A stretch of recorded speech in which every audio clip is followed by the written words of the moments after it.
Hello everyone. ఈరోజు మనం తిరుపతి తాతాయగుంట గంగమ్మ జాతర గురించి తెలుసుకుంటాం. పూర్వం తిరుపతిని పాలేగాళ్ళు పాలించే రోజుల్లో ఒక పాలేగాడు తన రాజ్యంలోని అందమైన యువతులను బలాత్కరించేవాడట. కొత్తగా పెళ్ళైన వధువులంతా మొదటి రాత్రి తనతో గడపాలంటూ ఆంక్షలు విధించాడట. ఈ పాలేగాడిని అంతమొందించి శ్రీజాతిని రక్షించేందుకు జగన్మాత తిరుపతికి 2 కిలోమీటర్ల దూరంలో అవిలాల గ్రామంలో కైకాల కులంలో గంగమ్మగా జన్మించిందని భావిస్తారు భక్తులు. యుక్త వయసుకొచ్చిన గంగమ్మపై యథావిధిగా పాలేగాడి కన్నుబడి ఆమెను బలాత్కరించబోయాడంట. దీంతో గంగమ్మ తన విశ్వరూపాన్ని ప్రదర్శించిందట.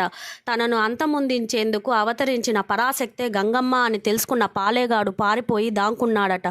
వాడిని వెతుకుతూ గంగమ్మ అనేక వేషాలు ధరించి 3 రోజుల పాటు గాలించిందట. అయినా పాలేగాడు దొరకలేదు. 4వ రోజు గంగమ్మ దొరవేషం వేసిందంట. దీంతో తన ప్రభువైన దొర వచ్చాడనుకుని పాలేగాడు బయటకు రాగానే వాడి తల నరికి సంహరించిందట. ఈ దుష్ట శిక్షణను తలుచుకుంటూ ఆ తల్లి తమను చల్లగా కాపాడాలని కోరుకుంటూ ఏటా ప్రజలు ఈ జాతర చేస్తున్నారు.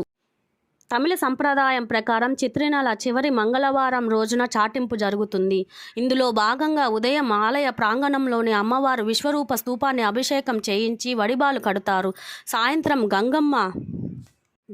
గంగమ్మ జన్మస్థలం అవిలాల గ్రామం నుంచి కైకాల కుల పెద్దల నుంచి పసుపు కుంకుమ నూతన వస్త్రాల సారను తీసుకువస్తారు. ఈ పసుపు కుంకుమలను అర్ధరాత్రి 12 గంటలకు తిరుపతి పొలిమేరల్లో చల్లుతూ జాతర పూర్తయ్యే వరకు ఊరి ప్రజలెవ్వరూ పొలిమేరలు దాటరాదంటూ చాటింపు వేస్తారు. మరునాటి నుంచి జాతర ప్రారంభమవుతుంది. అలనాడు పాలేగాన్ని వధించేందుకు గంగమ్మ అనేక వేషాలు వేసినట్టు భక్తులు కూడా రకరకాల వేషాలు ధరిస్తారు. ఈ క్రమంలో మొదటి రోజున బైరాగి వేషం వేస్తారు. కామాన్ని జయించడానికి గుర్తు రాగానే ఆనాడు గంగమ్మ తల్లి ఈ బైరాగి వేషం వేసిందని భక్తుల నమ్మిక. 2వ రోజు బండవేషం. మానవుడు కష్ట నష్టాలకు వెరవకుండా బండలా ఉండాలనే సత్యాన్ని ఈ వేషం చాటుతుందని అంటారు. 3వ రోజు తోటి వేషం. దీన్ని పిల్లలు ఎక్కువ వేస్తారు.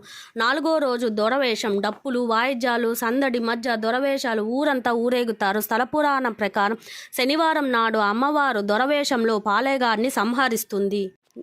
4వ రోజు పాలేగాడిని సంహరించిన గంగమ్మ 5వ రోజున మాతంగి రూప ధరించి పాలేగాడి ఇంటికి వెళ్ళి దుఃఖంలో ఉన్న ఆయన భార్యను ఓదారుస్తుందట.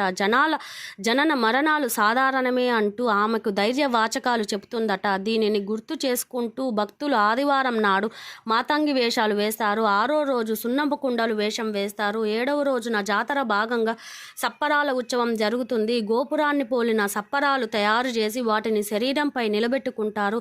అలా చేస్తే కోరిన కోరికలు నెరవేరుతాయని ప్రతీతి.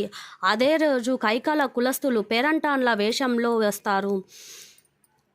ఇక చివరి రోజున అత్యంత ప్రధానమైన ఘట్టం విశ్వరూప దర్శనం ఉంటుంది. జాతర మొదలైన రోజు నుంచి దీనికోసమే భక్తులు 1000 కళ్ళతో ఎదురు చూస్తారు. బుధవారం తెల్లవారుజామున 4 గంటలకే జరిగే ఈ విశ్వరూప దర్శనం కోసం వేలాది మంది భక్తులు మంగళవారం రాత్రి నుంచే పడిగాపులు కాస్తారు. పేరంట్లాల వేషంలో ఉన్న కైకాల కులస్తులు ఆలయానికి చేరుకొని నీలం రంగుల ద్రవంతో బంకమట్టిని కలిపి అమ్మవారిని భీకరమైన విశ్వరూపాన్ని తయారు చేస్తారు. భక్తులంతా అమ్మవారి విశ్వరూపాన్ని దర్శించుకున్న ఈ విగ్రహం నుంచి వచ్చిన మట్టిని తీసి భక్తులకు ప్రసాదంగా అందజేస్తారు. 8 రోజుల పాటు ఘనంగా జరిగిన ఈ జాతర ఈ ఘట్టంతో ముగుస్తుంది.